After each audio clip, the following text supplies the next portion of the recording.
Hello, and welcome back, all you crazy slashaholics. I'm Jenny. And as per usual, I'm Hallie. Well, anyways, we've got a treat for you guys today. We are exploring the subgenre of horror, science fiction. Yes, the often forgotten about science fiction side of horror usually just gets lumped in as just that, science fiction. But there most definitely is horror science fiction. Oh, for sure. Some titles include, but are not limited to, The Fly, The Thing, They Live, and of course today's movie from Director Sir Ridley Scott, 1979's classic Alien.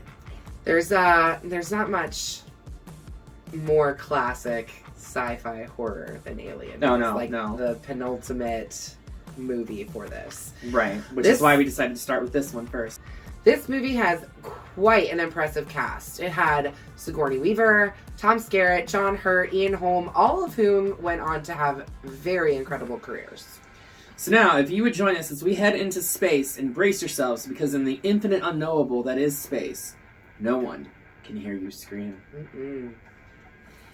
So Alien starts as the commercial space tug Nostromo is returning to Earth with a 7-member crew in stasis. Captain Dallas, Executive Officer Kane, Warrant Officer Ripley, Navigator Lambert, Science Officer Ash, and Engineers Parker and Brett. Detecting a transmission from a nearby moon, the ship's computer, Mother, awakens the crew.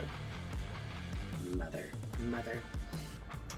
Per company policy, requiring any potential distress signal be investigated by the crew, they land on the moon despite Parker's protest, sustaining damage from the atmosphere and rocky landscape. The engineers stay on board for repairs, while Dallas, Kane, and Lambert investigate the terrain. They discover the signal originates from a derelict alien ship and enter it. Yeah, because that's a good idea. Yeah. They lose contact with the rest of the crew and the Nostromo when they enter the ship. And Ripley is back at the ship and begins to decipher the transmission that they got. And she determines that it is a warning, that they can't relay that information to the people that are out searching in this alien ship, right? Because they are cut off. Right. Meanwhile, Kane discovers a chamber containing hundreds of large egg-like objects. When he touches one, a creature springs out, penetrates his helmet, and attaches itself to his face. We now know these creatures as facehuggers. We can get our cute little facehugger here. This cute little fucker right here. Dallas and Lambert carry the unconscious Kane back to the Nostromo, as the acting senior officer, Ripley refuses to let them on board, citing quarantine regulations. But Ash overrides her decision and lets them inside. You know, I have to point out that if they would have just listened to the woman, we wouldn't have had a movie. And everything would have been okay. Sort of. Well, at least somewhat okay. They would have lost one person. Maybe 3. Yeah, maybe. But not the entire crew. Anyway. Ash attempts to remove the creature from Kane's face, but stops when he discovers that its extremely corrosive, acidic blood could hurt Kane and potentially damage the hull, which it actually did. Yeah, it went through like 3 layers. At least 3 floors of the ship. Yeah. Crap's gonna eat through the hull. That thing's gonna eat through the goddamn hull. Come on! It later freely detaches itself and is found dead. Okay, that's not ominous by any fucking means. Yeah. So the ship is partially repaired, and the crew continues their journey back to Earth. Kane awakens with some memory loss, but seems to be otherwise unharmed. For the most part, yeah. Now, next comes one of the most famous scenes in not just horror or sci-fi films, but in cinema history in and of itself. It is simply known as the chestburster scene, but it is iconic for a number of reasons, but mostly because the reactions of the cast were, for the most part, genuine. Yeah. They had no idea what was going to happen. They were just told that something big was going to happen. And it is something that will live in the annals of cinema history as a shockingly entertaining jump scare. Oh, absolutely. When that thing comes out of his chest, and the reaction of everybody, I mean, they're like blood kind of squirts on a couple of different people, and everybody's just like, oh my God. Like, I can't imagine not knowing, as an actor, not knowing what you were about to go into. Right. And then that being what you get. I mean, obviously they gave some really genuine reactions to it. It just goes to show you that the best type of acting that you can do is reacting. Yeah, for sure. So, during the final crew meal before returning to stasis, Kane suddenly chokes on whatever he's having, and that's when the whole chestburster scene happens. Yep. Interesting to note that, like, most people think that all this happened in one take.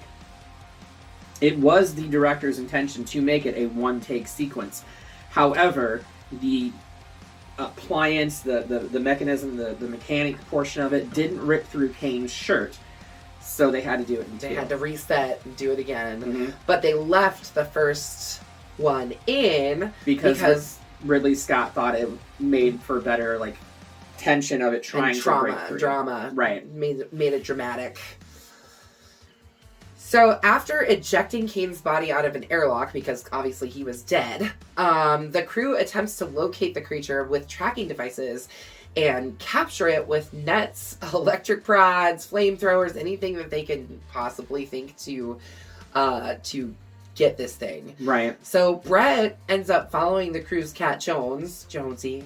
Because they inadvertently captured it and then they let it go. Yeah, because, well, they captured it thinking that it was whatever alien. Mm-hmm. But yeah, he got away, and so he has to go looking for Jones. Because if he doesn't, it's just going to show back up on the motion tracker. Right. So, he follows him into a landing compartment where the now fully grown alien. So we went from this tiny little thing that burst out of a chest, about this big. Yep, to a fully grown. Well, I don't know. They probably do get bigger than that too, but only if they're a queen. Yes, but that's later films. Yes, so a fully grown alien monster. I mean, it's bigger than the crew. Like it's humanoid-esque, but it's bigger. It's definitely taller than the crew member. For sure. And it attacks Brett and disappears with his body. Oh, that's an off-screen death. Oh, yeah, it is. Huh. Those of you who watched our last video, you'd get that. Yeah. After a heated discussion, the crew decides the creature must be in the air ducts, which I'm sorry.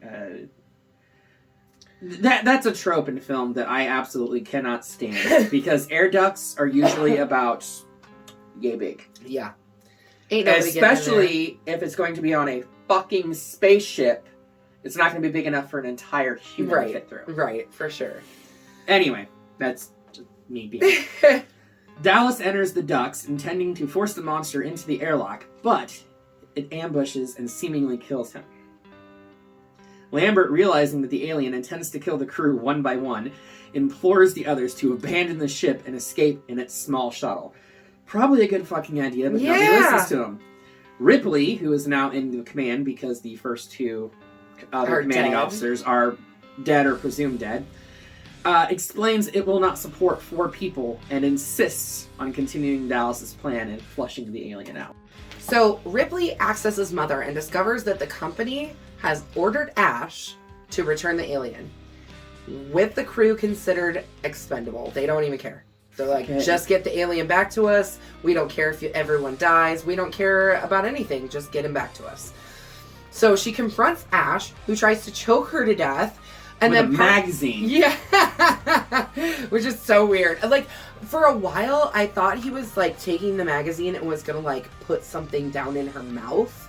Like, I thought that's what he was doing with the magazine. But anyways, he tries to choke her, and then Parker intervenes and clubs Ash, knocking his head loose, revealing him to be an android.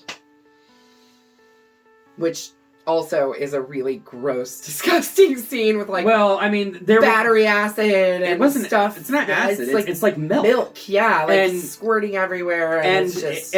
they actually used real dairy cream. Did they really? That makes sense. I mean, it looked like it. Yeah, no, they used real dairy cream, and unfortunately, under the hot set lights, it curdled. Oh, that's so imagine being Ian Holmes. Home. Yeah. And then because the next scene that they set up is they reactivate his head. Yeah, and so his head is like underneath it, like sitting on a table. Right, but he had like the cream and stuff in his mouth. Yeah. So gross.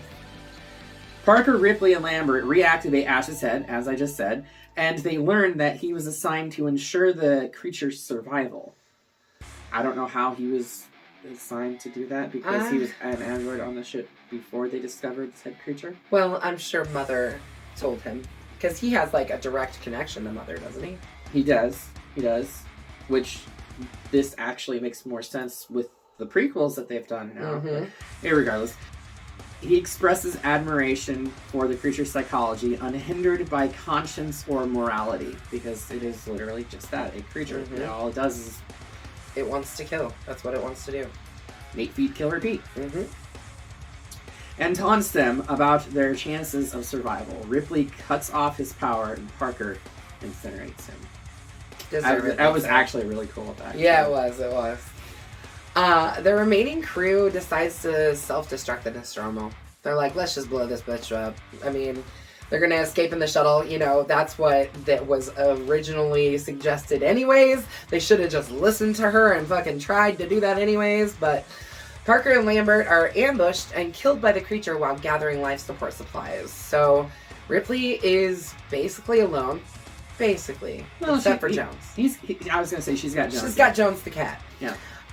So she's basically alone and initiates the self-destruction sequence, but finds that the alien is blocking her path to the shuttle. But of course it is. We wouldn't have a movie if it wasn't. She retreats and attempts to unsuccessfully to abort the self-destruct. With no further options, she flees to the shuttle, carrying Jones, and narrowly escapes the Nostromo as it explodes. It is also important to state that she did find Dallas. He was in some type of like cocoon. Yeah. And he begged her, pleaded with her to kill him. Yes. Kill me. So that happened all before she escaped the exploded Nostromo. Yeah. As Ripley prepares for stasis, she discovers that the alien is aboard. I don't know how that alien continues to get in to, like, everywhere. I mean, I don't get it. Having wedged itself into a narrow space, which it's not that small fucking creature. Yeah, it's really not. She dons a spacesuit and uses it to flush the creature out. It approaches Ripley, but before it can attack, she opens the airlock door, almost blasting it into space. Almost. However, it hangs on by gripping the frame, and Ripley ends up shooting it with a grappling hook, but the gun catches the airlock door as the airlock door closes, tethering the alien to the shuttle. It pulls itself into an engine exhaust, but Ripley fires the engines, blasting it away into deep space. And recording the final log entries, she places Jones and herself in stasis for the trip back to Earth. Which I believe they said it was about 10 months. 10 months. Yes. So in stasis for 10 months, this is how the movie ends. We think the aliens are gone. We know better because there are... Well, yeah, there was hundreds of eggs. Well, there's also 3 more films. Well, yeah, that too. But there was hundreds of eggs. We know there's lots more aliens where that one came from. Right. Which is why who laid all those eggs? The Queen. Again, we find that out in later films. So, from the imagery, the tense space drama, which, by the way, I have to point out to you that they were all smoking, or the vast majority of the crew was smoking in space. I mean, I guess they have their gravity on there, but still. Gravity or not, compressed oxygen explodes with an open fucking flame. Yeah, they never showed them lighting anything. No, they don't. Although they walk around with flamethrowers later too. So I know there's some things. Mind you, this film was released 10 years after we put a man on the moon too. Yeah. So we were certain still liberties were taken. At that learning. particular point in time in history, everybody smoked. Yep. So I guess it just only made sense to have the people that smoked, that were cast members, to smoke in the film. But still, irregardless. This is a bloody machete straight up for me. I mean, Ridley Same here. Ridley Scott did a beautiful job directing this. It is beautifully directed, The beautifully score written. The is score, the so acting, good. the effects, design, H.R. Geiger's design, right? And all of his beautiful work, from concept art to the actual creature design, incredible. And not just that, like, you can see the inside of the Nostromo almost has almost like you're inside of a creature anyways. Like you're inside of an alien. The way that it's set up with all the gears and all of the everything I love the fact that at the time that this was made, with the exception of Star Wars, most science fiction epic films were all very aesthetic. They were very clean, very white driven. This one has low lighting, dark angles, dark shots. It's scary. The ship itself is dirty. It feels like the whole ship feels lived in. Yeah, as opposed to brand new. For sure. And you can tell that, like, there's things that just don't work on the ship. Yeah, like, it's been 100%. around for a while. 100%. They've been working with this thing. But yeah, again, a bloody machete up for me as well. It's such a beautiful film. The story is great. There's a few little plot holes that we didn't know, that they didn't know in 1979 was not really, plausible. Right. Yeah, for sure.